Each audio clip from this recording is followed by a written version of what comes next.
Hi everyone, welcome back.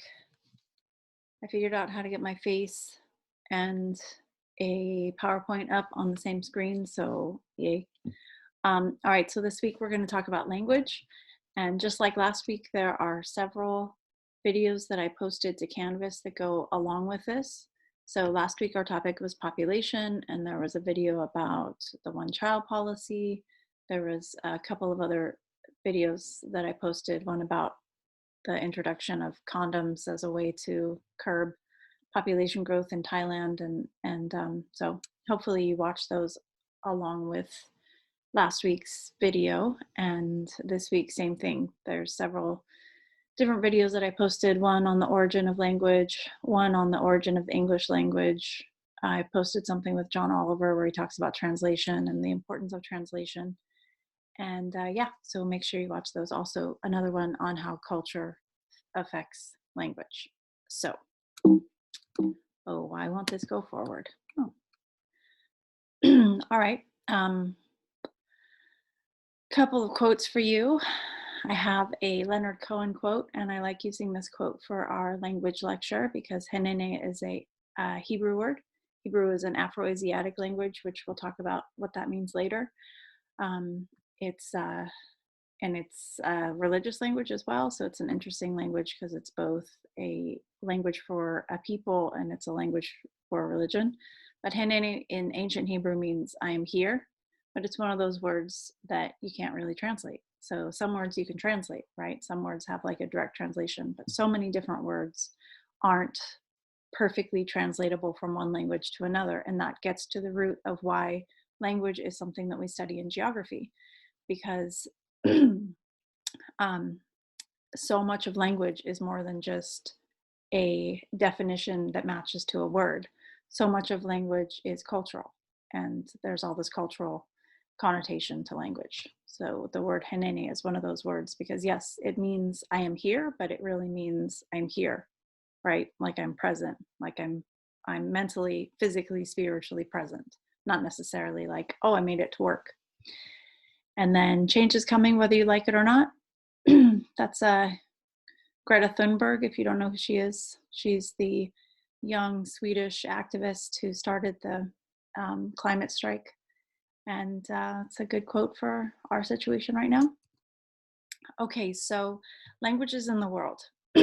So first of all, we need to understand how we communicate. So in this lecture, we're going to go over different languages, different definitions of things like language, dialect, mutual intelligibility, all the stuff that's written on this page, as well as what languages are spoken around the world, why they're spoken around the world. So we want to understand kind of the idea of the distribution, the geography behind language, but we really need to start with this question up here, which is in which ways do we communicate? Because there's our verbal communication, of course. And if we speak the same language, then verbal communication works very well. But something like 80 or 90% of our communication, actual communication, is supposed to be body language. That's why I don't know if it makes a difference for you having my face on the screen, but being able to communicate and see the face movements and the hand movements of somebody and like their body posture and all that makes a difference in how we're communicating. And I'm sure you know basic ideas, or you've been in arguments with people where people like kind of lean back and do like folded shoulders or shoulders, arms across their chest, that kind of idea. And that's not a very open uh, communication tactic. It shows that you're like literally closing yourself off. Or when, if you've ever been in an argument where somebody tries to like dominate over you, like cats do this all the time, where they like make themselves much bigger by arching their back and then making their fur all stand up as a tactic of like they're bigger than you think they are. But what other ways do we non-verbally communicate? So we communicate verbally, and there's so many different parts of our communication that comes with the verbal, which we'll talk about in just a second when we talk about this system of communication. But then there's also all these different ways that we communicate with our hands. And I don't know if you've noticed, but I communicate with my hands a whole lot. I don't know why that is. I think it's because I'm dyslexic and I always had a difficult time trying to get words out. So I would use my hands to like sometimes mime things, maybe. Um, but if you think about it, there's different cultures that have different ways of communicating with their hands. Like Italians are known for ge- gesticulating like this a whole lot. Whereas if you go to Sweden, people are very, very reserved in the way that they communicate with each other. They stand back, their public space. I think I've said this on here already, but they are probably having no issue with the social distancing because they're already pretty comfortable with like a 10-foot personal space when communicating in public. So there's different ways that we express ourselves while we're communicating, and think about how highly cultural that is. Think about how we greet each other and how those greetings change culture to culture. Like I just said, in Sweden, people like to be pretty far away from each other. If we were to go to Latin American countries, people are much closer to each other when they're talking. If we go to different cultures in the world, greeting by your hand, shaking your hand, or getting like your face close to each other and kissing cheeks. And the Maori in New Zealand do this thing where they they put their foreheads together and they rub noses. I used to make students do that with me in front of the class. I would have like one person volunteer, and then I would put my forehead against theirs and rub their nose, and it was always an interesting reaction. Anyway, so all of those things, think about what they say about cultures. So this handshaking was supposed to have something to do with the military, and a way of showing that like you weren't hiding anything. You weren't, it was a European gesture that was a way of showing that you weren't like, that you had like one arm out and another one forward to show that you weren't like secretly grabbing a knife or a sword or something like that. Uh, yeah, so think about those different ways that we greet each other and what that has to do with how we communicate and what that says about our culture, how far away we stand from each other as opposed to like getting right up and kissing each other. And then there's other things, like think about the way that we swear with our hands, right? There's different ways that we show like that we're cool with our hands, or there's ways that we show that we're pissed off with our hands. I'm a big fan of this one. I don't know if you've noticed in class, but if we were to go to the UK or to Australia or I don't know, New Zealand, this is so there's there's this, but this is actually worse than this. So I know you are all familiar with the middle finger, but this throwing the V, giving people this, it's I well never mind. So the origin of it is actually from, so doing this to someone is basically telling them to fuck off. Um, it's like a verbal um, motherfucker. You know, if motherfucker is like the worst kind of fuck that you can throw at somebody, then that's even worse. And it comes from when the French and the English used to fight each other. They would they would be fighting each other with bows and arrows, right? And when they would capture each other, they would just cut off each other's fingers. So the French would capture the English and they would cut off their two fingers. And that was essentially a way of immobilizing them. It was a really smart tactic if you think about it, because the reason that they would have been fighting was to gain resources. And so to gain resources, they also need laborers. So they don't necessarily want to annihilate their entire neighboring population. They want to take over their neighboring population. They wanted to, like the French, for example, would have wanted to take over the UK. They would have wanted to take over the land, but they would have wanted to keep the laborers. So by doing this and just cutting off these two fingers, what you're doing is you're immobilizing the ability for them to fight against you, but not for their ability to work for you. So the English started to adapt this as a way of taunting the French when they would go into battle. And then that's now still part of that culture. And then certain colonies culture, English colonies cultures. So think about those hand gestures and how those hand gestures all have origins. And the reason that I like to go over the origins of words and the origins of hand gestures is because they tell us so much about our culture and about how we think about language. Because there are certain things that you're just not supposed to do in language, like in the UK or in Australia, you're not supposed to do that to somebody unless you want to start a fight. Same thing here, right? You're not supposed to do this to somebody unless you want to piss them off or start a fight. But we never think about like why is that this horrible thing? Why is just sticking your middle finger up at someone considered this like terrible monstrative uh as opposed to like that, you know, or that. Because you stick this finger up and that's good. You stick this finger up and that's bad. Like, how did we ever come up with this complex way of communicating with each other where one finger is yay and the other finger is not so much? So it's good to understand the origins of different words because they tell us a lot, like that whole thing with the historical finger. And now it's a way of telling somebody to fuck off. Um, but the other words that we tend to think of as like bad words, literally we call them bad words. Like we have languages which are completely created by us. They're completely created by humans. They're a human creation.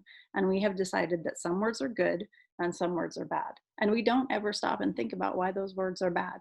We don't ever stop and think, why is the word fuck this word that's so awful? And that, you can't say in a professional setting and you're not supposed to say in the classroom and all that kind of stuff. It's a word that some people never say. Like, I've known people who like will refuse to say that word altogether, or they'll get very offended if you say it without thinking about where it comes from and what it says about our culture. So that is kind of the worst word in our language that's not specifically a racial epithet, uh, a misogynist epithet, a homophobic, et cetera, et cetera. It doesn't target a specific group. It's kind of like a general bad word. And most of our general bad words, if you think about them, like shit or ass or like all those kind of words that don't target somebody specifically, but they're thought of as like as rude words, they all come from Anglo words. So the Anglo people, those are the people who lived in England before the Normans. There was the Norman invasion of England. It's basically the French invaded England. And when they invaded England, like I said, they wanted to take over the resources, but they wanted to keep the people. And so how do you take over a people who at one point were the people who own this land? How do you come in and essentially colonize people and take over their land, use their resources, but keep them as laborers? Now, we've talked about that in different parts of the world, like the colonization of the Americas, the colonization of Africa. We've talked about how there's different tactics that you use.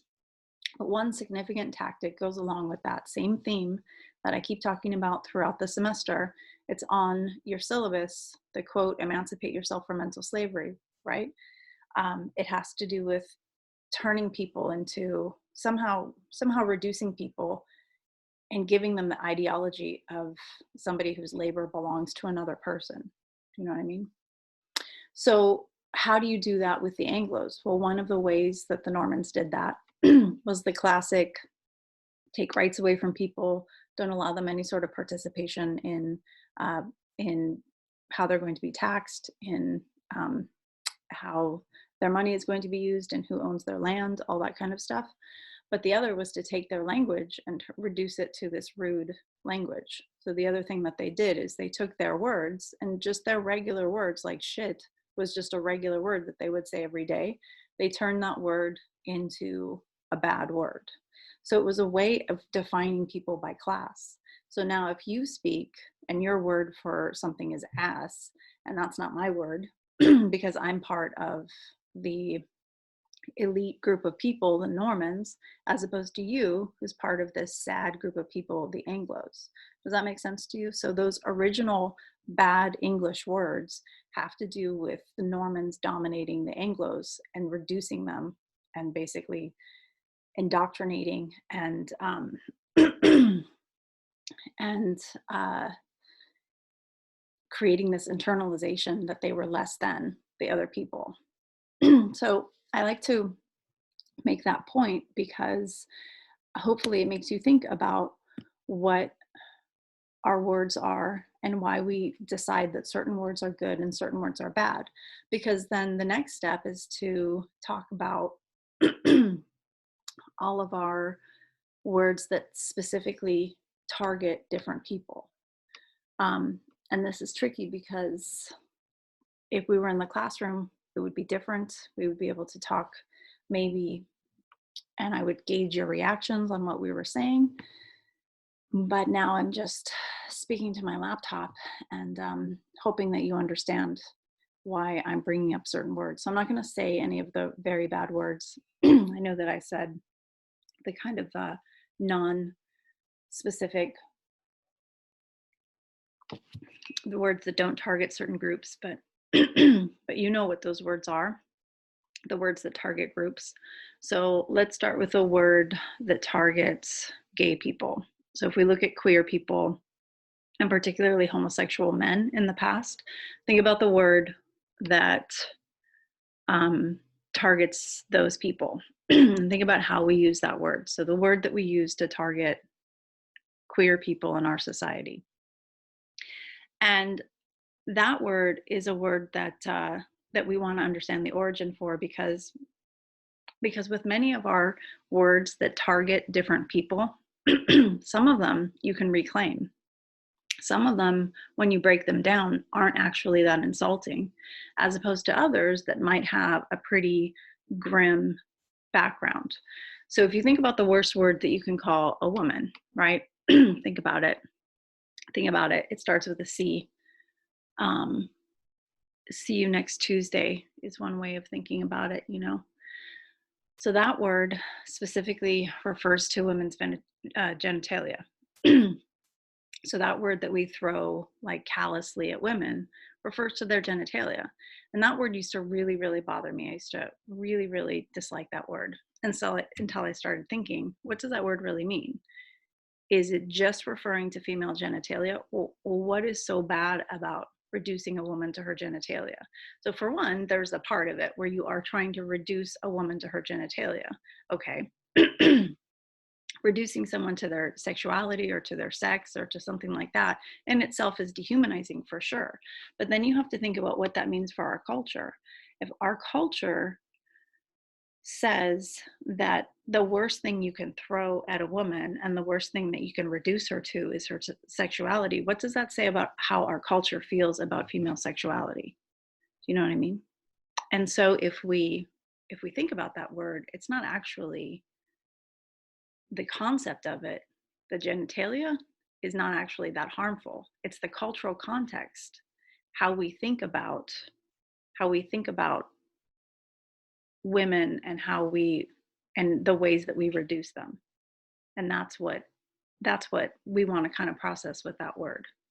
Does that make sense? If you don't understand what I'm saying, then please email, text me, FaceTime me. We can talk about it.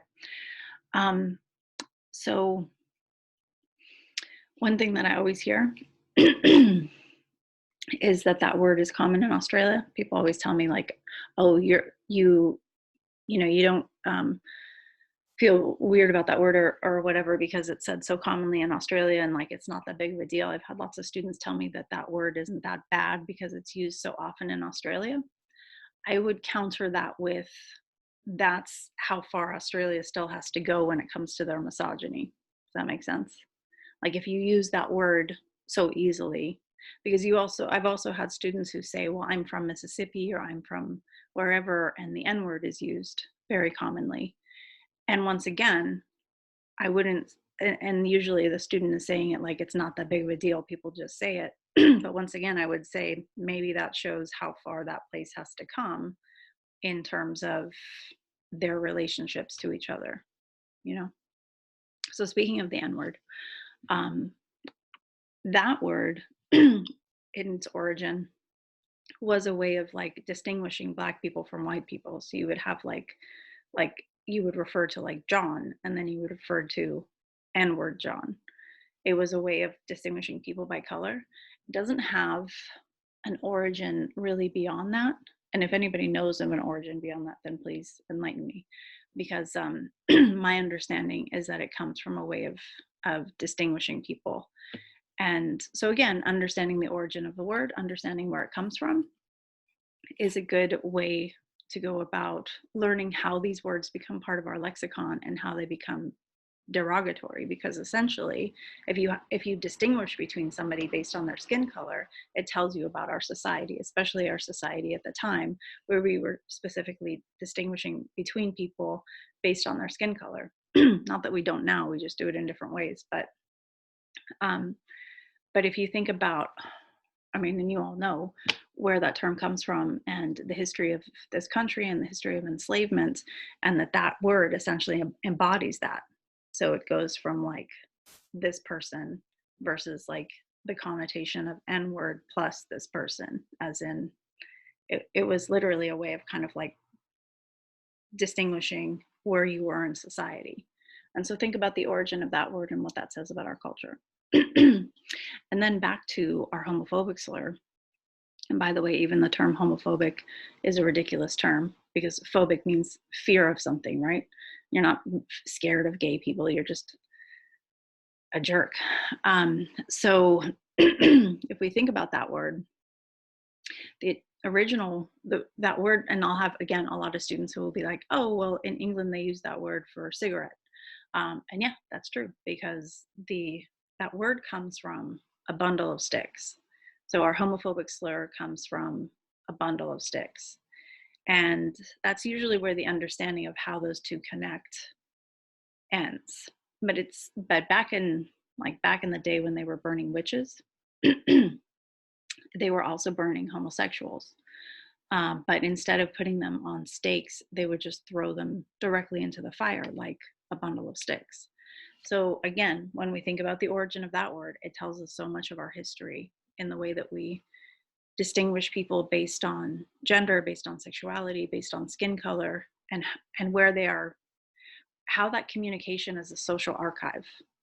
And that's one thing I really want to get at, is that communication and language is more than just this definition right here, the system of communication based on symbols with agreed upon meanings. It's also this social archive. It tells us the origin of these words. It tells us what these words say about classism, about racism, about homophobia, about misogyny inside our culture, and then looking at it in other cultures as well. So, and by the way, I wasn't saying that the C word for women is an okay word because it's just our sexuality or just our genitalia. I was simply saying that shows how our culture thinks of women's genitalia. Does that make sense? All right.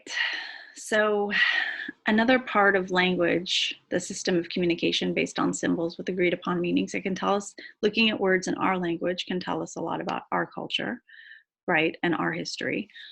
It can also tell us a lot about other cultures. So I should have looked this up before I started this, but in Mandarin, the word, shoot, I had this in my head the other day. I was like, oh, you have to add that to this lecture.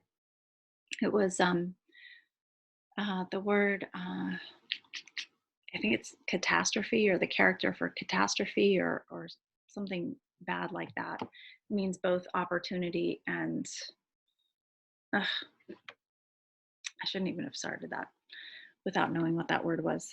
But there's this word in Mandarin that means both opportunity and like calamity.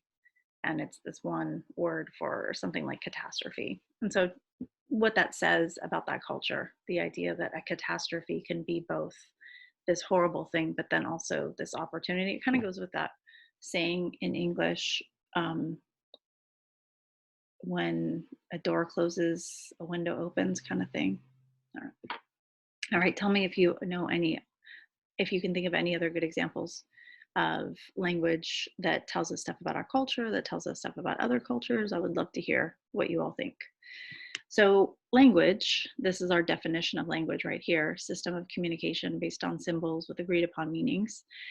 What it lacks is that whole cultural content that I just went over, all of the different ways that certain words have like this horrible meaning to them, or this rude meaning, or you don't say them in front of certain people, or you won't talk, you won't say swear words in front of your mom or something like that. My daughter won't swear in front of me, which I think is funny because I don't practice the same rules with her. So dialect, if you've never heard this word, a dialect is a variety of a language. It has distinct vocabulary. And so there's lots of different examples of dialects. You probably have an example of a dialect. If you do, let me know. Excuse me. Patois is a dialect that's spoken in Jamaica.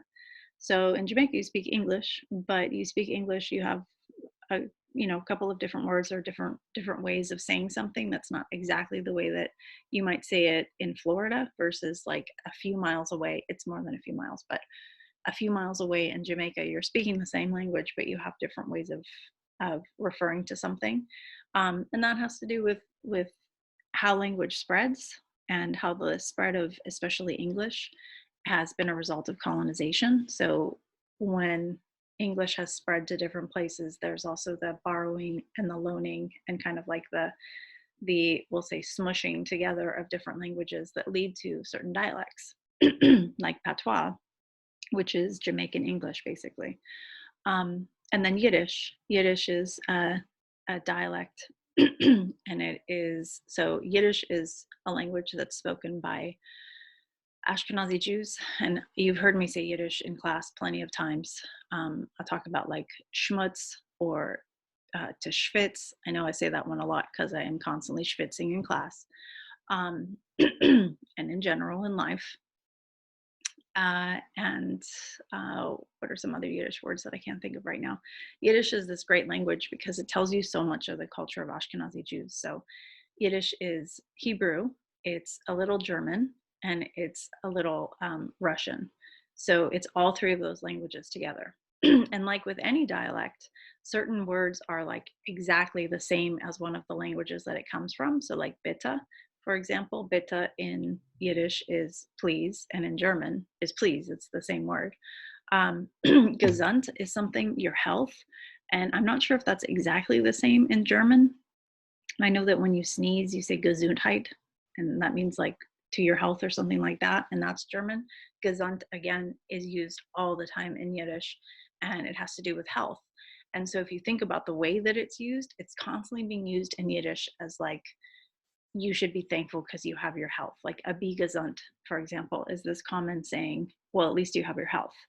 But at least you have your health as in like the world is falling down around you. At least you have your health.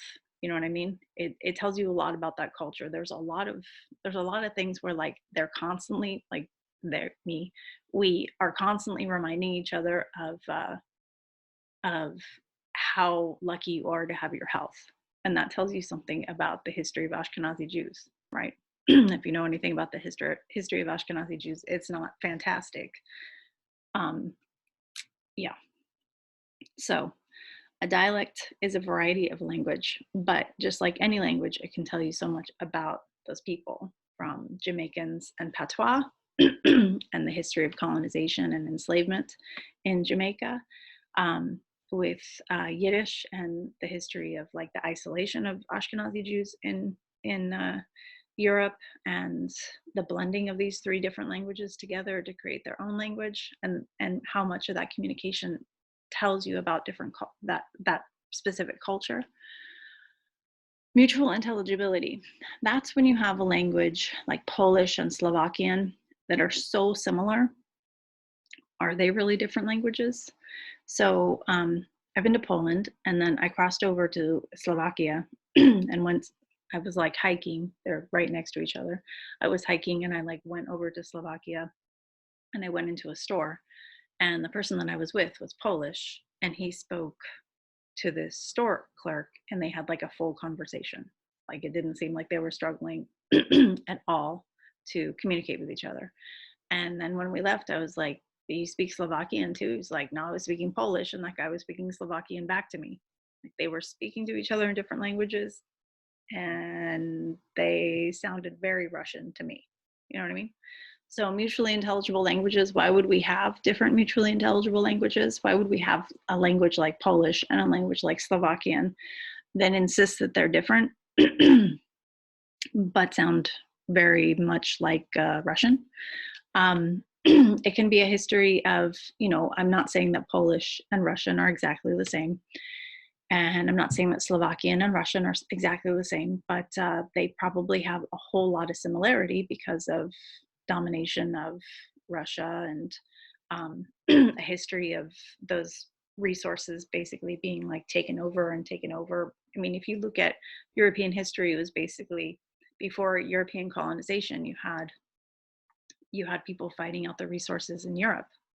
So there was a lot of blending of languages as people like took over this area, and then like maybe 100 years later, like somebody else came and took over the same area. um, and so you would have had a lot of blending of languages that maybe makes it so that they sound very, very similar today. And then linguistic dominance. That's when one language becomes comparatively more powerful than another language.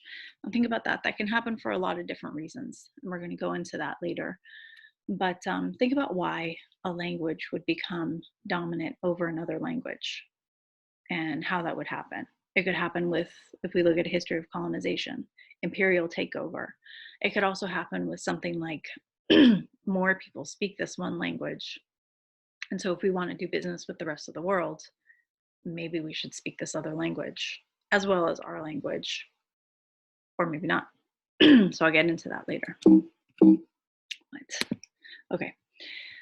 So different types of language. So we have different types of language. Sign language, I'm sure that you know, but just in case, sign language is a type of tactile language. So I have this down here, this word tactile language. So sign language is a way to communicate with people without actually, or with using very, very little verbal or no verbal. So not all sign language is the same. Here, if you speak American Sign Language, you speak American Sign Language. Whereas if we were to go to New Zealand, there's a New Zealand Sign Language. There are different sign languages. There's a French Sign Language. There's different sign languages depending on where you are, because the sign language tends to reflect the culture that it's in. And a sign language, again, you're probably familiar with, but it has to do with people who are hearing impaired or impaired in a way that doesn't allow for verbal communication. And so a touch language can be a type of sign language. A touch language can also be like Braille, for example, but then a touch language speaks more to how, along with communication, there are certain things that we do with each other to show things. So like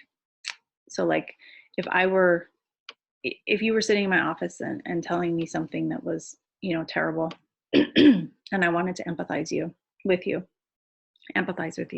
I might grab your hand like this, not grab it, but like squeeze it. Like, when you're trying to show empathy for somebody, you might give them like a nice squeeze of the hand or like a squeeze of the shoulder. That's a way that we generally have communicated with each other, that's like a supportive gesture. But think about how that can change. I mean, even in me explaining that I could grab your hand and squeeze it, then there comes this whole other part where I'm your teacher, and is it really that appropriate for me to be like squeezing your hand because I'm in a position of authority over you, let's pretend. So when using a touch language, it changes with status in society. Is it appropriate for a person in a position of authority over you to use the same touch language that a person that like your friend might use? That makes sense. So touch language, that's how we communicate to each other through different types of touching. But touching in like a all good, out in the open kind of touching. Does that make sense? If you're confused by what I mean, then please let's talk. So a touch language has to do with how we communicate. Just like we non-verbally communicate, we also non-verbally communicate by like a pat on the back, for example, to show good job. Or we have all of those types of ways. If you're in France and you don't believe somebody, this is a way of communicating that you don't believe them. You like pull down like that. That's an example of touch language. All right. So a natural language, that's a language that has emerged and evolved within a living or historic human community. So it's a language like English, for example, or French, or Mandarin that has evolved from a group of people in an area learning to communicate with each other. And you might think, why do we need to single out the idea of a natural language? Isn't that how all languages have evolved? And yes, all languages have evolved like that, or have they? Because we have some artificial languages. So those languages are created for a purpose. And like Elvish, for example, if you know Lord of the Rings, um, there were entire languages written for that collection of books. So Tolkien created this whole other language, Elvish, that he used in Lord of the Rings, the 3 Lord of the Rings books, and The Hobbit. And so that's an example of an artificial language. It was created for a purpose. The purpose was writing these books. Klingon is another artificial language, and that was created for the Star Trek universe. If you know anything about Star Trek, Klingons are species in Star Trek that have their own language, and that's a wholly created, like, full language that somebody took the time to create. And then Esperanto is also an artificial language, but it was created with a different purpose. That purpose was to create a universalizing language. So Esperanto is this artificial language that was created as a way to create one language for, like, the entire world. So the one language, now, like, I'm thinking about Lord of the Rings references with the One Ring, but Esperanto is this one language that was created with the idea of giving everybody the same language. Now you might think, why would we create a language like that? Why would we create a universalizing language so everybody has a way of communicating? Was it done so that we could always communicate with each other in any situation? If you're in the middle of a country that you don't speak the language of, can you use Esperanto to communicate, like, I need water or something like that? Was it created to communicate on, like, a globalized business level so that everybody could do business with each other? Was it created as an equalizer? And those are all reasons that you might create a universalizing language. 1, so that everyone can communicate at all times.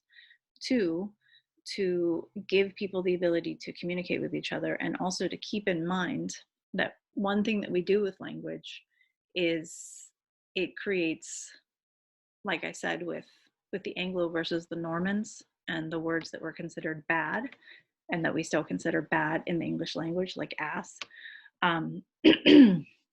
language also creates this classism.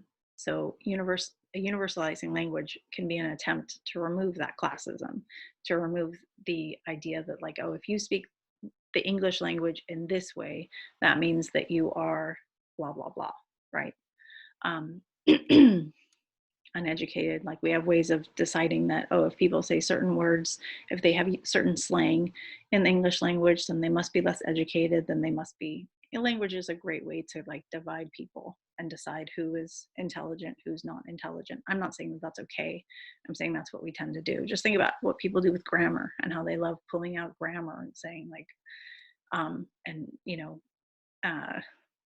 pointing out the difference between, like, then and than or something, as though, like, this piece of information that they have proves intelligence over other people. So universalizing languages can attempt to get rid of all those kinds of issues that we have with language, classism, inability to communicate with each other across national lines, all that kind of stuff. All right, so we have a lot of languages still in the world today, but not nearly as many as we used to. So we have 7,200 languages today, 7,200 languages. That's how many languages are in the world today, 7,200. And if we go continent by continent, it really varies how many languages they have. So if we go to Africa, for example, there are 2,000 living languages in Africa, in that one continent. As opposed to Australia, right now there are, if we think about official or commonly spoken languages, there's really just one in that entire continent. But then there are other languages that are spoken there, of course, because there's immigrant communities, and then there's Aboriginal language, the language of the original Australians before Australia was a colony of the British. So when we think about languages today, a lot of we still have a lot, 7,200. And if we go to even countries like India has 22 official languages and 52 commonly spoken languages, 52 commonly spoken languages. So even if we go country by country, we see a huge variation in whether people speak like one language commonly or 22 languages commonly or whatever. And by the way, when I say common, in no way am I saying that, am I trying to not recognize that there's communities of people inside Australia, for example, who speak multiple languages, and English might not be their first language. Um, so, so, uh, so what was I just saying? See, it's hard when you're not here to remind me when I go off on a tangent. So we used to have a lot more languages.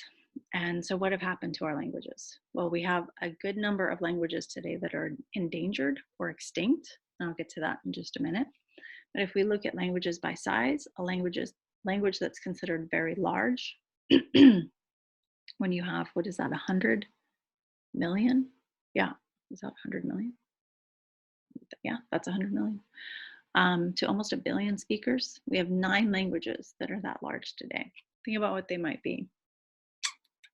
Well, think about the countries that are pretty large in population. Now, I just said that India has 22 official languages and 52 commonly spoken languages. But China, our most populated country in the world, Mao, he was the leader of China for the People's Republic of China in the 1950s, 1960s, and 1970s until he died. And he created what was called the Mandarin policy. So the Mandarin policy said that the official language of China was Mandarin. There are many, many, many different ethnicities in China. So officially there's 55 ethnicities in China, but there's about 85 actual ethnicities. What happened is Mao had this census in the 1950s, and he basically had people count how many different ethnicities were in China. And after they did this official count where they found 55 different ethnicities in China, they kept finding people after that. So they kept, there's especially like after they annexed Tibet and they took over Tibet, there are a lot of like very, very small groups of people who live pretty isolated in the Himalayas.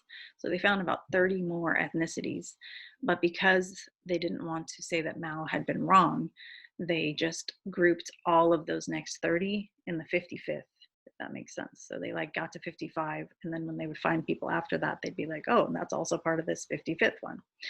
So if you think about all those different groups of people who are in that's definitely a multinational state. Remember when we talked about multinational versus nation state? It's definitely a multinational state. If you think about all the languages that would be possible in China, but what Mao essentially did was he tried to create this universalizing Chinese language by saying Mandarin is the one. Now think about if you were a person who didn't speak Mandarin, you had a huge learning curve, as opposed to the advantage that gave to people who did speak Mandarin at the time. So one of our very large languages is definitely going to be Mandarin. English is another one, Spanish, Arabic. Those are all, I have a chart in just a minute that I'll show you. Oh, there it is. So this is Chinese. Chinese refers to Mandarin because of the Mandarin policy. So those two terms are used interchangeably. But looking at how many people speak Mandarin in the world, that has to do with the population of China. China is a very large population. And of course, people speak Mandarin outside of China, and then Spanish. And once again, Spain itself might not be that big of a country, but Spain colonized a whole lot of the world. And so created this dominant language of Spanish in many different countries. And then English, Arabic, Hindi. Well, that's no big surprise, right? 1,200,000,000 people in India, even though they have 22 official languages. Many, many different people in India are going to speak multiple languages. That's what's going to happen in a country that has a lot of linguistic diversity. You're going to have more people that speak more than one language. So chances are many, many Indians may speak multiple languages, but a good number of them are going to speak Hindi, and et cetera, et cetera. Okay, so when we look at a language, we break it down kind of in the similar way that you break down a species, or we would break down, like in a species, you break down kingdom, phyla, right? All the way down to species. We do the same thing with languages. So a family, language family, So you have a hearth, and I've used this term before in class, hearth, just to remind you what a hearth means. A hearth is a place where it's an origin for something. So if you have like a linguistic hearth, it's where that language comes from. If you have a religious hearth, where that religion comes from, like Hinduism, for example, the hearth, the beginning spot for Hinduism is the Indus River Valley. If we look at Judaism, the beginning, the hearth for Judaism and all Abrahamic religions, Christianity, Islam, is Canaan, and and which is like, I'll show you on a map later when we talk about religion. So our cultural hearths, that's where something started, some like specific cultural origin. So linguistic cultural hearth is where a language gets its origin, but it's not necessarily like, oh, we can trace England back to, or English back to England. I mean, yes, you can trace English back to England, but how did that language evolve? So that has to do with our families, and I'll come right back to that slide. But if we look at a family and then a branch and then the language, that's the way that it breaks down. So from family to branch to language is like big family, branch, smaller, language, even smaller. So our family is a collection of languages that share some sort of common but distant ancestor. Just like if we look at evolution, just like if we look at our families, like if you have a bunch of cousins, I have a bunch of cousins in Australia, and only one of them is like my actual cousin, my cousin from like my mom's brother. But I have all these other people who are my cousins, but they're like my mom's cousin's kid or something like that. Does that make sense? So in that same way, our families, our language families are connected, where we have our English language has many cousins, it has many second cousins, it has a common grandparent, a common great grandparent with many of the other languages that are spoken in the world. So the English language, the language I'm speaking now, is an Indo-European language. Now notice Indo-European, Indo-European, so not just European, but Indo-European. Now, most languages, because of the way that languages like blend and move, especially with trade and then later with colonization, uh, with imperialism, with colonization, all of that, like languages moved and transported. If you think about the Silk Road, which we've talked about in class, you know, the Silk Road was trading between people in Africa, right, all the way down to Southern Africa and the Great Zimbabwe, through Europe and through China. And in between, there was Southwest Asia, where people were trading with each other, as well as traveling through. Now, think about all the different words that would have been picked up and blended into. So it's very, very difficult to think about where a language actually starts. And most linguists don't know the actual origin. We can just kind of think, we can, you know, create a hypothesis and a best educated guess. And so where we think the Indo-European language started is Turkey. So people think that the Indo-European language family started in Turkey. And that would make a lot of sense if you think about, let me get a world map up here. Oh. I hope I'm still recording. So if you think about, here's our world map. Actually, you're not seeing what I'm seeing, are you? Because it stopped screen sharing. All right, well, that's not going to work.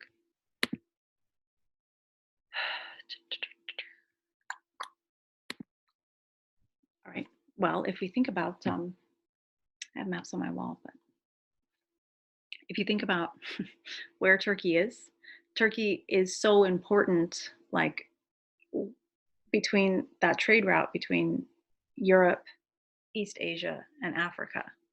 You know, if we think about our Indo-European languages, well, the Afro-Asiatic languages, they would have blended with trade that went from Africa into Eastern Asia, but the European languages and the what we call the Indo-European languages, they would have blended from Europe across Southwest Asia over into North India. And so our Indo-European languages, like English, have their origin in European languages, but also in Southwest Asia and in South Asia. In fact, Hindi, that language that I mentioned back here,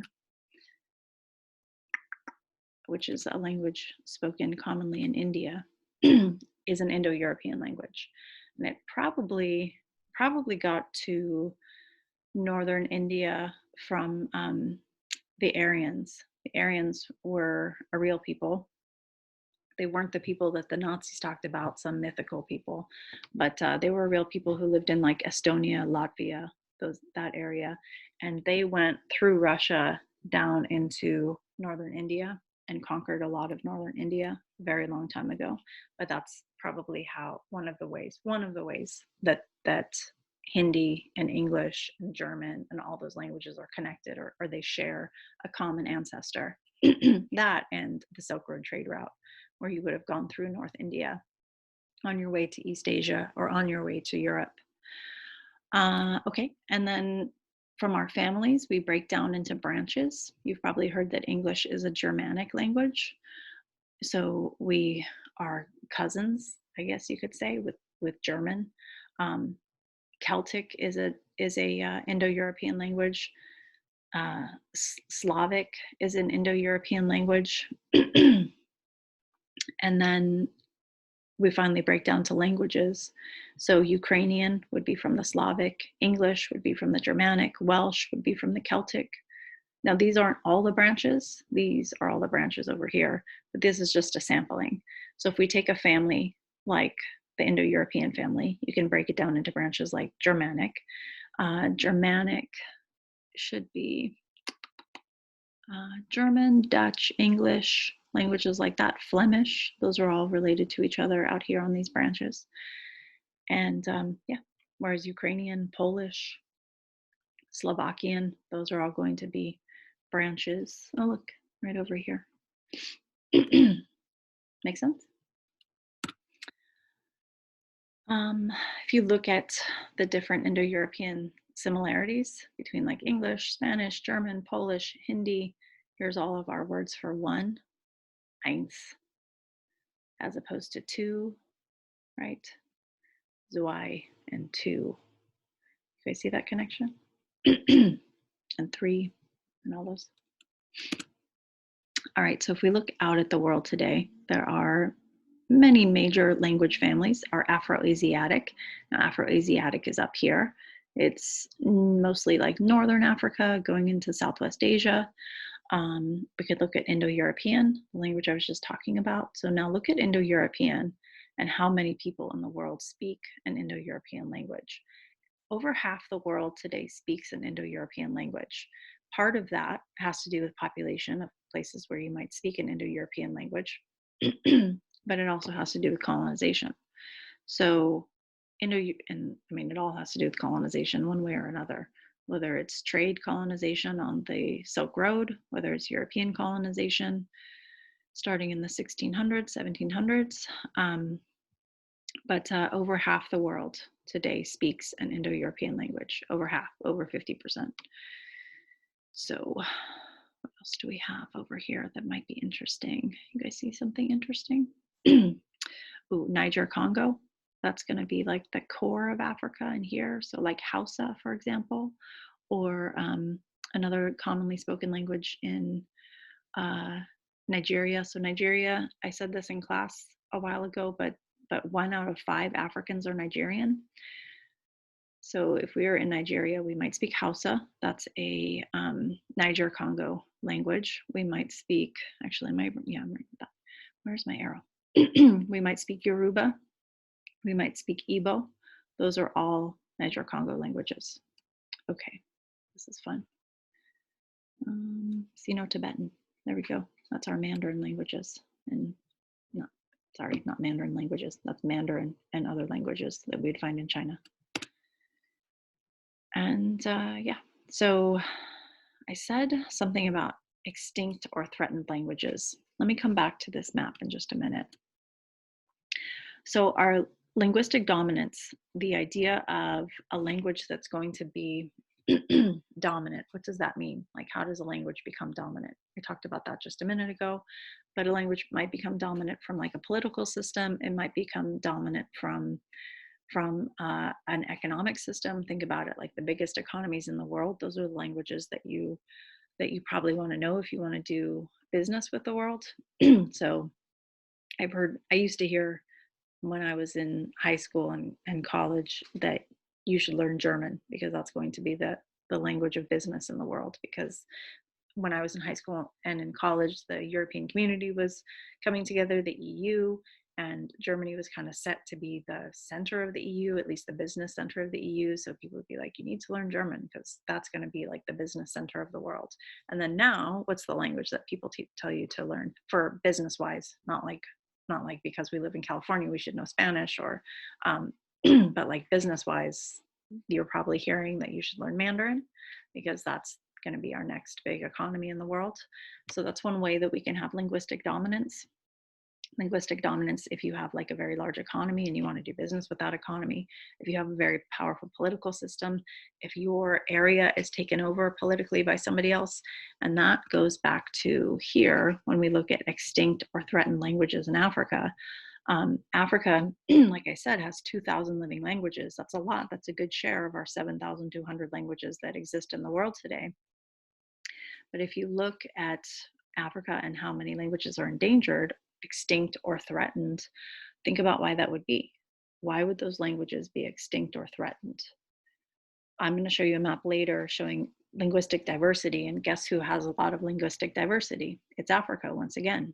And so, with that linguistic diversity, you could say, oh, well, they're one of the most diverse linguistic regions in the world. So, it makes sense if a lot of languages are dying, that it would be dying in a place where you have many, many languages. Okay, yes, but at the same time, this also has to do with the history of colonization. It has to do with a history of political dominance, a history of economic dominance, which is leading to the endangerment or the extinction of languages. And you might think, why does that matter? Why does it matter if a language becomes endangered, if a language dies? Well, in our whole introduction of what is important about a language, besides the communication, it's also a social archive. So, what we're losing when we lose entire languages is the social archive to those communities, to those cultures. And again, you might think, well, but we don't want to ignore how important a social archive is in understanding the multiplicity of people and also in understanding what different people know about their land, where they live. So think about the Hawaiians, for example. I know Hawaii is not in Africa, but the Hawaiians, the Polynesians, knew more about oceanography than oceanographers know today. So Polynesians knew more about oceanography than oceanographers do today. And I've said that to students before, and I'll have students who say, well, why don't oceanographers ask Hawaiians? Because Hawaiians know more.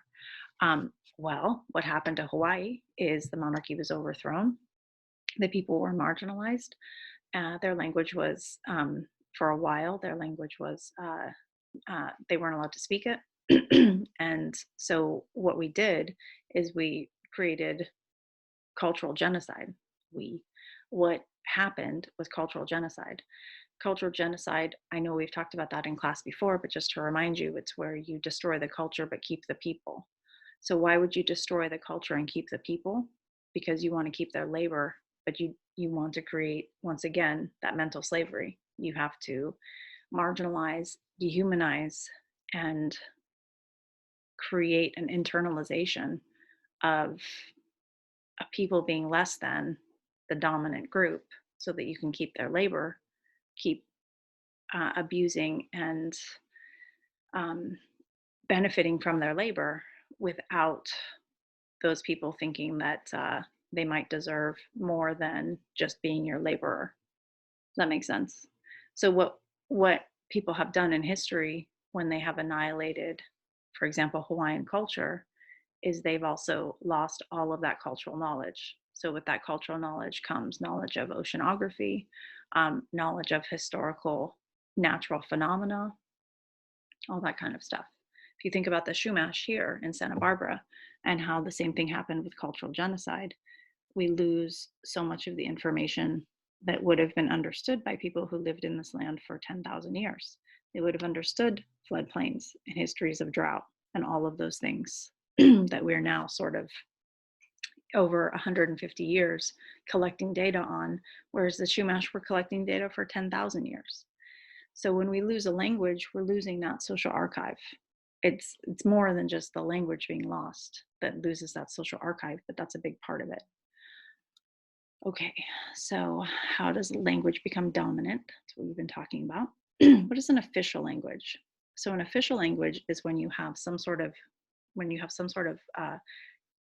basically it's been made into law that this is the language. So an official language is when you have the political or like something put in place that says like this is the legal language of this land. And so it might surprise you that the US does not have an official language, but certain states do have an official language. And California is one of them.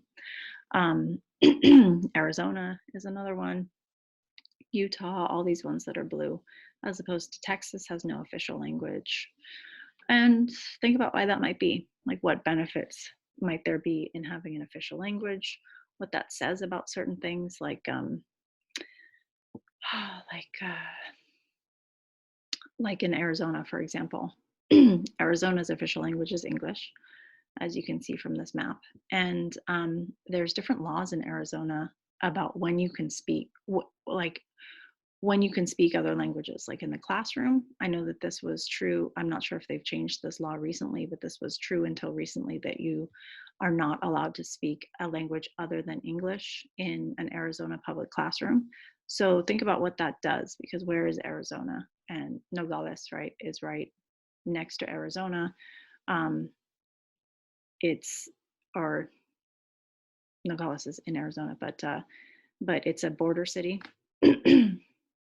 And so if you have people who are, if you are closer to, a neighboring country, you're going to have more people coming in from that country, just because of proximity. And so what does that say about kind of the political state of Arizona? If you are not allowed to speak a language other than English in classrooms that are probably somewhat, vary in the amount of people who English is their first language or how much English they speak. And think about what that does to the growth of their economy, to the growth of to the future of Arizona's economy. The reason that we want to have universal education and make sure that everybody has access to it is, besides that it's good for the person, it's also good for us. It's good for us in the future. It's a resource. So official languages have different reasons and different kind of political systems behind them that might lead to an official language. Linguistic borrowing or lexical borrowing. And this is something I like to talk about while talking about an official language. So linguistic borrowing is when we borrow words from other languages, and every language has this. Now, what I mean by borrowing words is there are certain words in our language that we use normally that actually come from another language, like fajitas, for example, fajitas, or cafe, or kindergarten, or cookie, or lute, or what's another one? What's another one? That's probably enough. So cafe is a French word for coffee, but it's a word that we use for a cafe, right? Kindergarten is German. It means like child garden, I think, literally, and it's what we use for kindergarten. So usually borrowed words or lexical borrowing happens when you don't have the equivalent of that word in your language. So that tells you something about kindergarten, right? That means that kindergarten, that whole system of like preschool, school, or like the first year of school or whatever kindergarten is supposed to be, started in Germany. So when we then adopted that concept, we didn't have a word for that first year of school. So we just took the word from German. Same thing with cookie. Cookie is a Danish word or it's a Dutch word. I can't remember. It's one of those two. But that tells you where the cookie comes from. And it tells you that when the cookie moved into other parts of Europe, people didn't have a word for it. So they're like, it's a cookie. and now that's our word for cookie. So there's 10,000 different words in English that are borrowed words, and some linguists say that 80% of English is actually borrowed words. So we have about 10,000, we have at least 10,000 words that are borrowed words, and some linguists argue that 80% of English, 80% of English is a borrowed language. And that's not just English, that's languages across the board. If you were to look at Spanish, if we were to look at Hindi, they all borrow from each other, because when you have people who are traveling and trading in and out of your country, and you have something that only exists in your culture, only exists in your society, and now it transfers, like spaghetti, for example, which started in China and then moves into Italy, and then Italy spreads it around the world. That's that kind of natural. It tells you that we're borrowing ideas that we've had. That it tells you that no culture is really its own culture anymore. There are, of course, cultures that have been geographically isolated, but when we look at the major languages of the world, if they're all borrowing from each other, it means that they have all traded with each other and blended with each other for thousands of years. And that's why I think this idea of an official language, especially, is so interesting, because yes, I understand that English is its own language now, but the idea that somehow there's this linguistic dominance of a language that is comprised of many other languages. You see what I'm saying? The irony there. Um, yeah, and so and that gets back into our conversation that we had in class about cultural appropriation and the appropriating of culture, and as opposed to the exchange of culture, the assimilation of culture. Like, all of this comes up in our idea of linguistic borrowing and official languages and all this whole conversation. So wasn't it good that we talked about it and understood it? And then loan words. Loan words are basically the same as linguistic borrowing. That's a word that's adopted from another language with very little altering. And again, it's most likely because there was no word for that in our language. So like farpachka, farpachka is a Yiddish word, and there's no real word for farpachka in English. It doesn't really translate. It means like when you're trying to make something better, but you actually make it worse. That makes sense. So like you're either like linguistically, when you say something and then you keep talking and like it just makes it worse and worse, or like you're cooking something or whatever. It's when you're making a mess out of something, when you're trying to like make it better.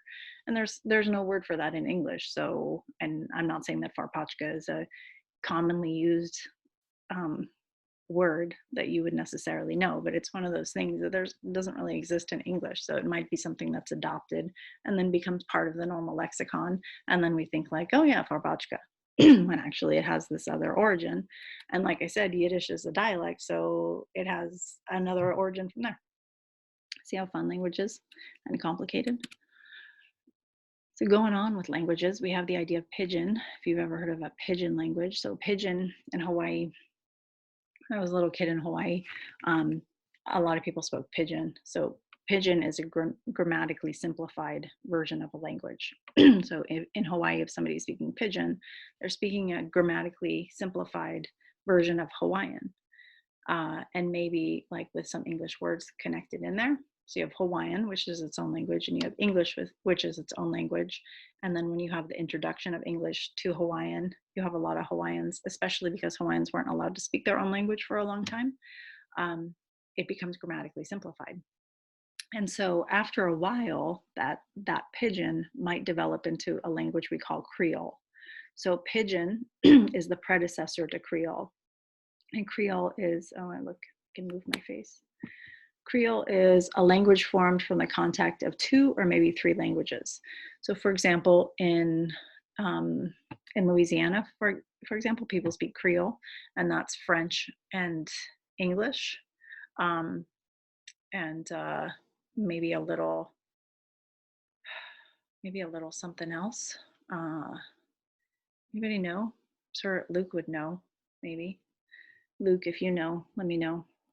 But Creole is a language that would have originally been Pidgin, right? A simplification of French and English that has now like blended into its own language. And you might have a third language in there as well. Why?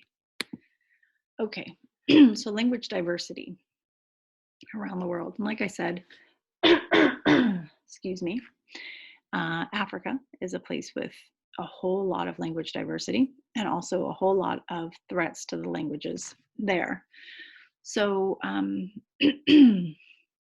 so I didn't mean this to be all bulleted out. It's supposed to be like one paragraph.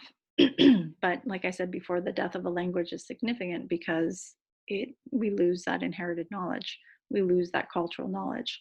Like I was saying with the Hawaiians and oceanography, or the Chumash and our local physical geography and biology. When we lose a language, we lose that social archive. So that's why we care that languages are endangered or extinct or dead. Dead and extinct is the same thing. If something is a dead language or an extinct language, it means nobody speaks it anymore. Endangered means that so few people speak it, and the next generation is probably not learning it, that it's probably going to be extinct within the next couple of generations. Um, and so, why do languages disappear? Well, they disappear, like we said, because of political dominance, economic dominance. You have a very small group of people who are forced to or who assimilate into another society. Their language becomes unnecessary in that society and it starts to go away. But for whatever reason, what it does is we lose inherited knowledge as a result of that. And then here's our linguistic diversity. Remember, I said Africa was going to be pretty high with its diversity. And then South Asia. Now, if we look at South Asia here and then Southwest Asia, we haven't gotten to the point yet in class where I show this interactive map. When I talk about religion, I show this interactive map that shows you both the history of religion and like where religion starts, so the hearth areas, but then also the imperial history of Southwest Asia. And the reason that I like to show that is because so many people have attempted to control Southwest Asia. And we know why that is. We've talked about it in class a whole bunch. It's because this was part of the trade route. You had people coming from up here, you had people coming from Europe, you had people coming from East Asia. They mostly wanted to go to East Asia, but you also had traders coming all through here and moving along. And so if you wanted to control trade between Africa, Europe, and East Asia, you controlled Southwest Asia. And so there's this history of empire after empire after empire taking over Southwest Asia. So if we look at how diverse the languages are in this area, it makes sense. And it's the same with the people. If we were to go to Afghanistan, for example, or if you know anything about the conflict in Afghanistan for the last 20 years, one big issue with Afghanistan was there was so many different groups of people, so many different ethnicities, or sometimes people use the term tribal in this area in Southwest Asia. Remember, we don't use it so much here, and I don't really like using it here either. I like using the term nation or ethnicity, as that refers to historical linguistic commonalities, or nationality refers to a history of some sort of a political entity. So in Afghan, but the word that was used like throughout the Afghan conflict for the last 20 years tended to be tribal, even though, we've talked about the word tribal and kind of the issues with that. Anyway, there are a lot of different groups of people in Afghanistan. And that's because Afghanistan is this plateau. And so let's say you wanted to control Southwest Asia. This is a lot of land to control. How about we isolate it to right here, the Bosphorus Strait, Turkey, right, Istanbul. Here, the Mediterranean coast, or here, Afghanistan, because this is, if you were traveling, you could like kind of dip down here. There's a nice little valley. You could make your way and then get on a boat. But if you were going to go overland, this was the plateau that would allow you to cross into East Asia. This plateau right here, that meant you weren't going to go over Mount Everest. You were going to go over a high, flat part of the Himalayas. And so if you just controlled this one area, then you controlled so much of trade. And so it makes sense that today in that area, we would have so many different people of ethnic and national origin, because they're basically leftovers. For example, we have the Pashtun. The Pashtun are the majority of people in Afghanistan today. But then you also have the Hazara. The Hazara are leftover from the Mongolian Empire. They're people who would have been part of the Mongolian Empire when the Mongolian Empire controlled this part of the world. And then the Pashtuns are connected more to Persia, et cetera, et cetera. So our linguistic diversity index, look at what it says about different parts of the world. Look at Australia, like I said, it's pretty much English plus Aboriginal languages, but Aboriginal languages are almost extinct. And then interesting that Canada up here has a good amount of linguistic diversity, more than we do. Why do you think that is? Do you think it's because part of the country speaks French and that part speaks English? Do you think it has to do with the First Nations of Canada, the Indigenous people of Canada? What do you all think? Send me a message, let me know. All right, so let me move my face again. So within the US, is English a lingua franca or a national language? So what is a lingua franca? Let me see if I haven't defined it. Why does it keep doing that? No, I don't. Okay, so lingua franca is a language that's used for some sort of common communication. So let's say that let's go back here to Southwest Asia. Let's say that you're part of the Silk Road, and in order to trade with people all through this region, I mean, think about all the languages that would have existed. So in order to trade with people, a lingua franca would have been a common dialect that everybody could have spoken around in that entire area. So it would be like a language that helps you get by. So think about today in North Africa, Southwest Asia, this whole region, there's many, many different languages that are spoken. People speak there. But what would be the one language that you would want to know? Not so much here, but like right through here. What would be the one language that, and again, it's not going to be perfect because you're not going to speak it here, you're not going to speak it here, but Arabic. Arabic would be a language that you could get by in North Africa pretty well, in a lot of parts of Southwest Asia. Now, you don't speak Arabic in Turkey, you don't speak it in Iran, you don't speak it in Afghanistan and Pakistan, but you do speak it, or at least you speak it as well as other languages. Another language that might get you by in this part of the world is French as well. So if you speak French, why would French get you by in North Africa, Southwest Asia? History of colonization. Same thing with Arabic. History of Arab conquerors a long time ago. History of more current colonization of the French.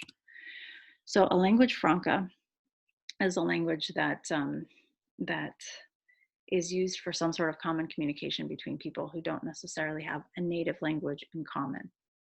All right, now that as opposed to a national language or a natural language.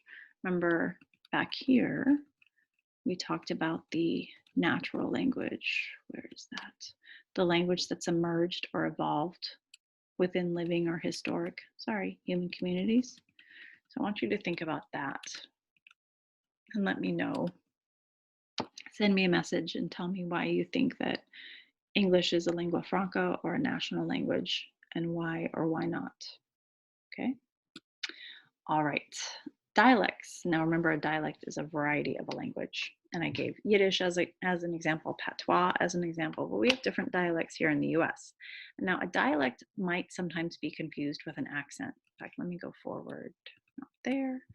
A dialect versus an accent, are they the same thing? They're not. So an accent is just the way that you might be speaking the same language, but be speaking with a different language. We have an accent out here in the western part of the US in California.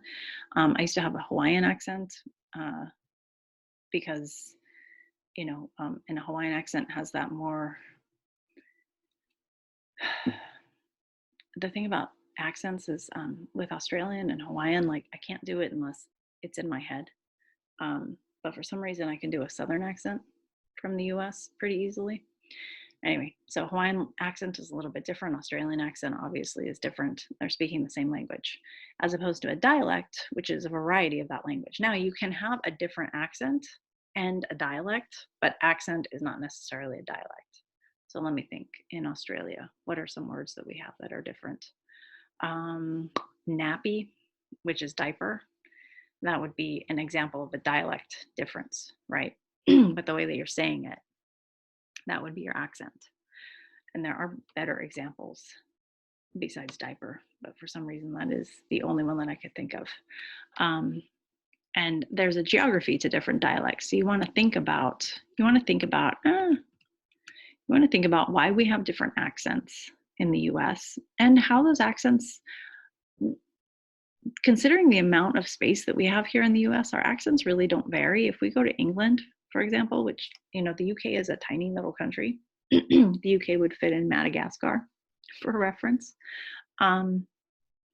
But you can go like an hour away from, like, let's say you're in London, you go an hour away. Even in London, like in the city of London, you go to South London or North London, people speak differently, like within that city. And you might think like, yeah, that sounds like Boston. And that's true. You can have like regional accents within a city as well. But what does that tell you about the UK? That you can go 2 hours away, you can be in a different city. I'm named after an accent, by the way. My name, Geordie. So Geordie right here is the name for the people who come from southern Scotland, northern England, and they have this really funky accent, like crazy funky accent. Look it up, Geordie accent. And it's because the Dutch came in and they like controlled that part of the UK for a while, and they left their like funky way of speaking. They're kind of like do do do do, you know, and that has molded into the Geordie accent, and that's what my parents decided to name me. Uh, so it tells you that the UK is an old place when it comes to speaking one language. So the US, or sorry, North America is an old place as well, of course, but the languages that existed here for the longest period of time, like Chumash here in Santa Barbara, um, are mostly are a few people speak Chumash here now, but the language of Santa Barbara is mostly English and then Spanish as well. But it hasn't been very long that those languages have been spoken here commonly. Whereas in England, English or some version of English has been spoken for 1,000 years. So when you think about the length of time a language spends in one place, that's when you get the variety of accents. So when we think about the US today, and we think about how we have different accents, but we have a huge space and our accents don't vary nearly as much as they would if we were in a place like Europe. And that's because we haven't spoken that language here for long enough, if that makes sense. So if we go down to the South, do we have different dialects? Do we have any interesting dialects? And we have Creole, like I said, and that's not a dialect. Creole is an evolution of Pidgin. But you could say that we have different dialects, like all my roommates in college, they were all from Tennessee, and so way out here, all my roommates were from Tennessee, and they told me all this stuff that like was just common language. Like if you saw somebody in the street, you'd say, "How do," and then the answer would be something like "fair to Midland," "fair to Midland," "fair to Midland." That would be a dialect, right? If you go into a restaurant and you order breakfast, you order twags. It's 2 eggs. Yeah. So we have both the Southern accent, and I just said that I could do a Southern accent. Now I'm not going to be able to do it, but Southern accent, and I'm going to try. As opposed to our North Central accent, which would be more like, "Oh yeah, you're darn tootin'. Oh, you're darn tootin'." The I don't know why I can't think of any more words besides darn tootin', but you know what I'm talking about? As opposed to down here where maybe you talk a little bit slower. And I hate doing this on video because I know somebody's parent is going to be from somewhere in the South. They're going to be like, that's not what we sound like. But yeah, so we have different accents. I know you are aware of our different accents, but that's not necessarily our dialect. Our dialect is our difference in ways that we might refer to something.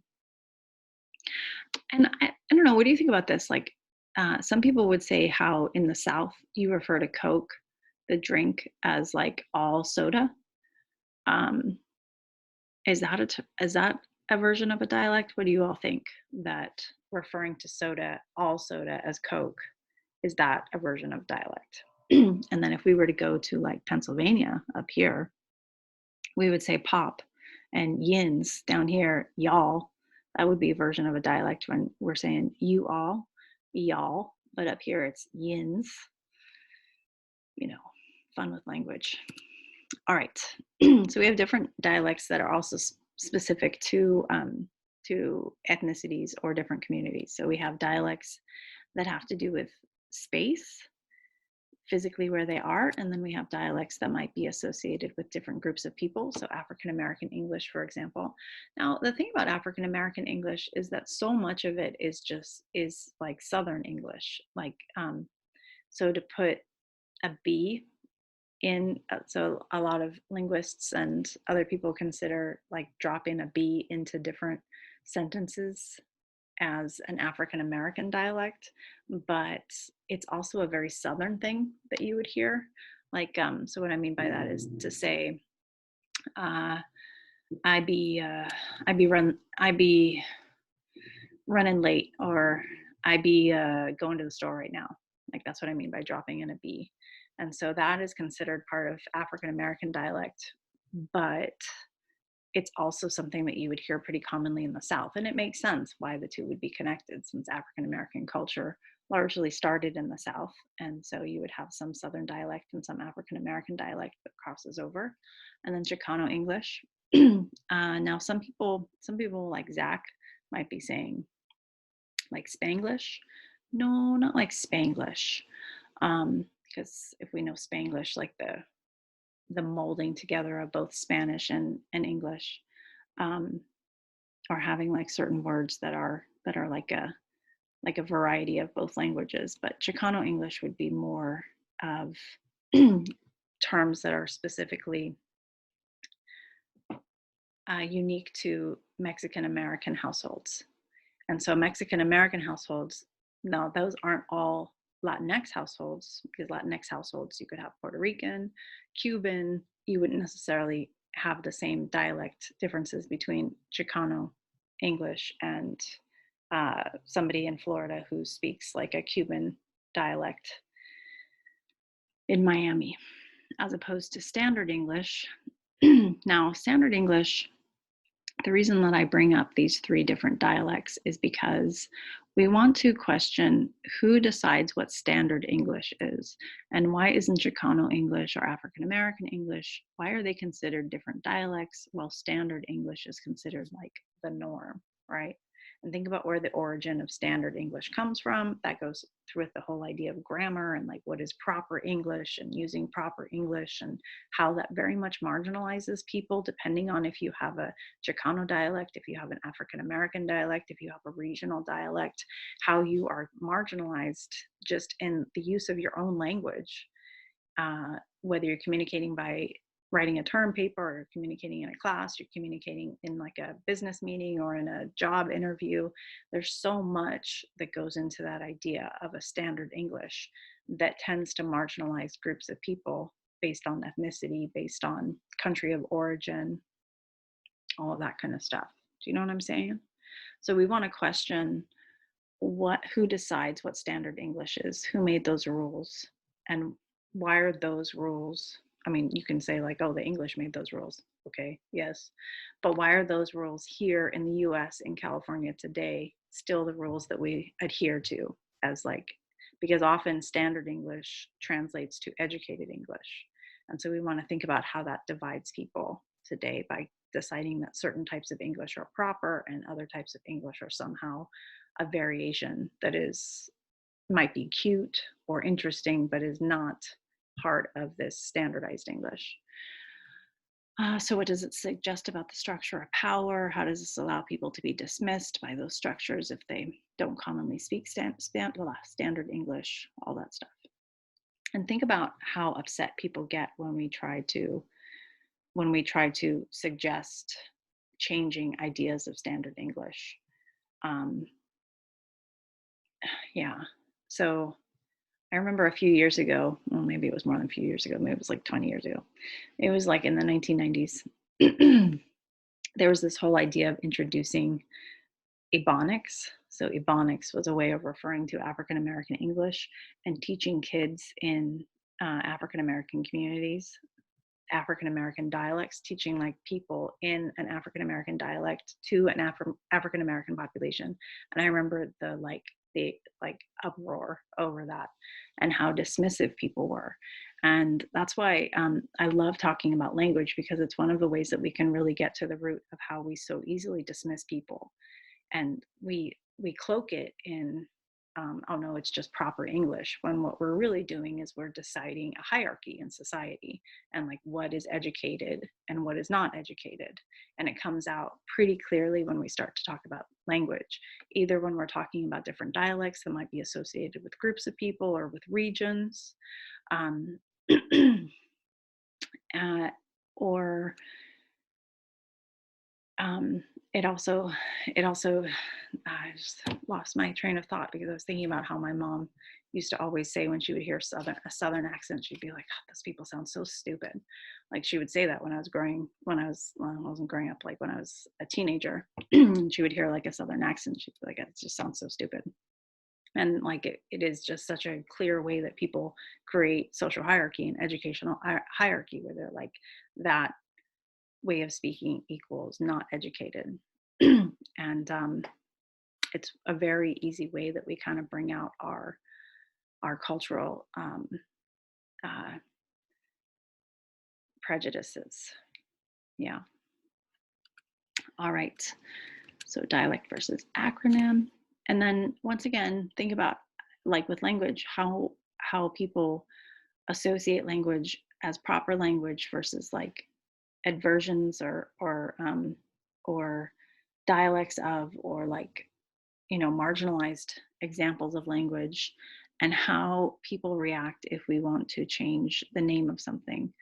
And this happened, you know, not too long ago, where people wanted to take down Confederate statues, or maybe they wanted to put them up or something. There was controversy in the South about Confederate statues, and some people were saying we should take down Confederate statues that you know, glorify people who were fighting against the U.S. at the time and trying to, you know, cede from the U.S.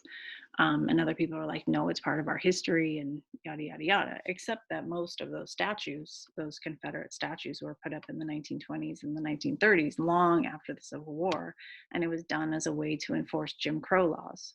So when we start messing around with this idea of like, let's change the name of a street, let's change the name of a town, let's change the name of an entire country, how do people react to that? And what type of thing do we hear? Like, what is our argument, both for and against? So I want you to think about that.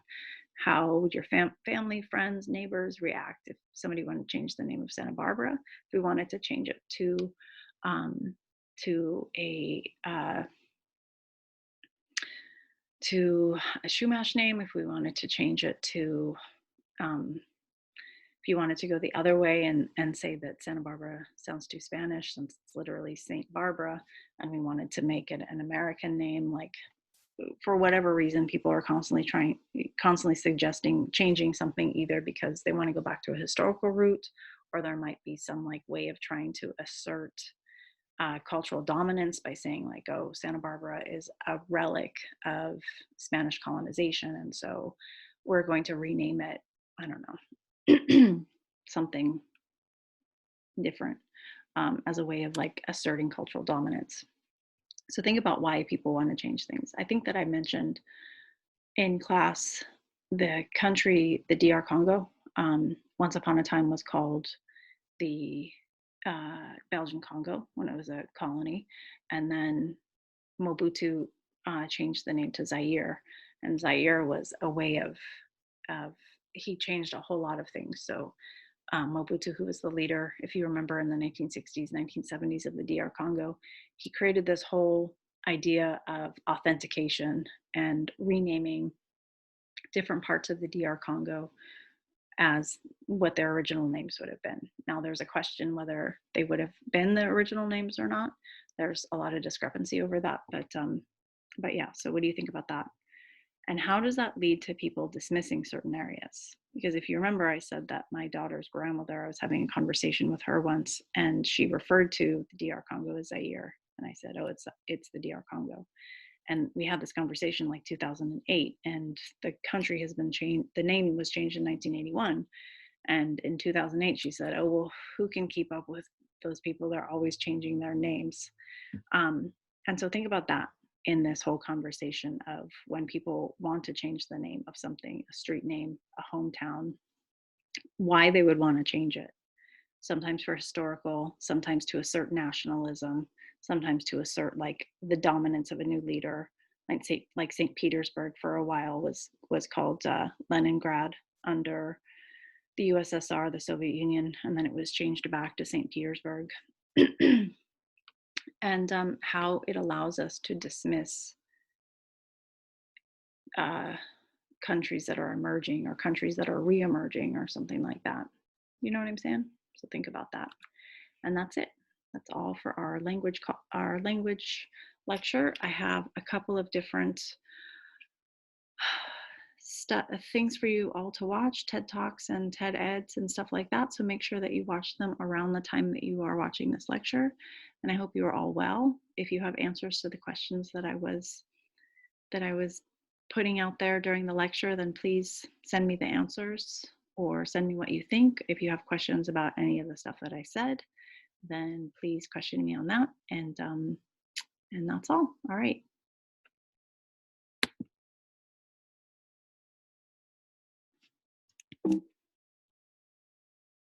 I don't know if I've stopped this.